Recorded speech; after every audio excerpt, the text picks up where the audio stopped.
UPA আমলে ছিলেন সরকারে, সেই সময় কেন্দ্র সরকারের কাছ থেকে মমতা বন্দ্যোপাধ্যায় যে যার অংশ ছিলেন পশ্চিমবঙ্গ কত টাকা পেত, আর আমাদের নরেন্দ্র মোদীর সময় যখন মমতা বন্দ্যোপাধ্যায় স্বয়ং মুখ্যমন্ত্রী পশ্চিমবঙ্গে, কত টাকা কেন্দ্র সরকারের কাছ থেকে রাজ্য সরকারের কাছে গেছে বা যায় তা বলতে বললেন।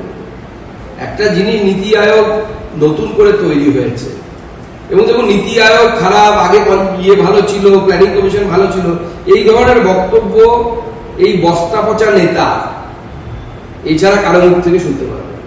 মুখ্যমন্ত্রী ওই কোথায় 2006 সালের বুদ্ধদেব ভট্টাচার্যের প্রতিষ্ঠা করা শিল্প, সেখানে গিয়ে আবার শিল্প প্রতিষ্ঠা করছে, আর সৌরভ গাঙ্গুলিকে শিল্পপতি বানিয়ে নিয়ে ঘুরে বেড়াতে হচ্ছে। আর অসম দেখুন পিছিয়ে ছিল আমাদের থেকে অনেক, সে এখন অ্যাডভান্টেজ আসাম করে কয়েক হাজার কোটি টাকার ইনভেস্টমেন্ট নিয়ে চলে গেছে।